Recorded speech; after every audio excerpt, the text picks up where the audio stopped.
नमस्कार सांग मैंने जय जगन्नाथ। ये भिडटी काली सांग मैंने प्रथम कहीदे तो सांग मैंने आपड़ जदि जहाँ को प्रशंसा कर जदि जन को प्रशंसा करके से खुशी हो तो किसी प्रोब्लेम ना तार आहरी आहरी प्रशंसा करके समस्त को खुशी रखा ही चेष्टा करूँ। केबे क्या मन में दुख देवाई ट्राए करूँ ना। जदि अपमान क्या कर तो बुझी बुझारी करूँ कहीं अपमान एक सही ऋण जहाँ समय आसिले शुद्ध मूल चुक्ति करने पड़ी था। गोटे घरे खाली मिसिकी रहीगले परिवार कह जाए परिवार तो ताकू कह जाए जो परस्पर प्रति भल पाइबा सम्मान विश्वास को ही परिवार कह जाए। जो परस्पर प्रति भल पाइबा सम्मान विश्वास थाए ताकू ही गोटे खुशीर परिवार कह जाए। सम्मान मो मतरे सम्मान समस्त को सी सान हूँ कि बड़ हूँ समस्त को सम्मान देवा ही उचित। क्या मनरे के दुख रखा दुख देवा को आम चेष्टा करिया नहीं। तो छाड़ू सांग मैंने से सब आम जीवा। तो आज सांग आज मो मामा बापा आई आसबार थे तो मु सका उठिकी सांगे सांगे उठिकी ही गाधेवा को पड़ेली तापर आसिकी झाड़ू मारे मुझे सब झाड़ू मारी गाधेवा को जाए तापर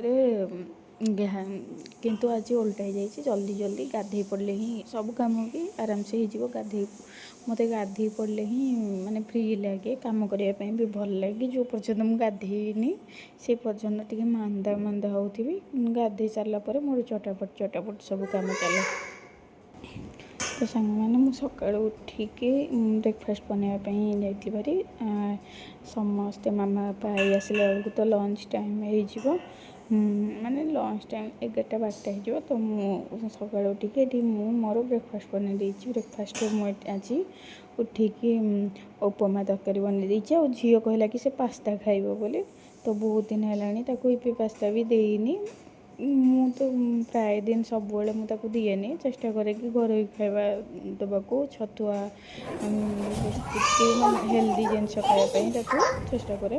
पास्ता बनई देती हजबैंड को उपमा तरकारी मुझे बनई देती खाया दे सारा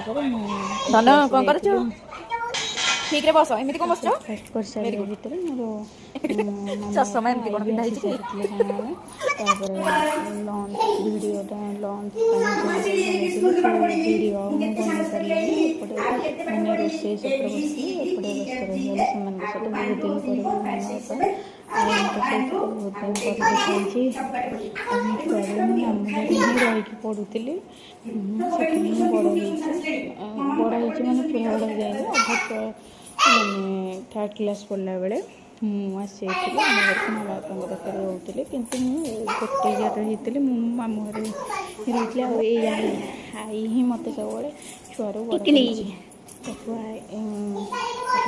बापा दे दी भितर तो देखी रोज खाली लंच कौन करी बेसी किसी तो बन भात बनई छतु बेसर बनई श्रावण मास आई मामा नॉनभेज खाऊना तो छतु बेसर बनई डालमा कर जल्दी जल्दी माछ धरिक आसले मामा तो हजबैंड कहते मटन आने मामा माछ से धरिक आसले पर माछ भर्ता बनई माछ भाजिकी ये माछ तरकारी बनई तो आज मो भिडियोटी आपण को भल लगी लाइक शेयर सब्सक्राइब कमेंट्स करने को जमार भूल।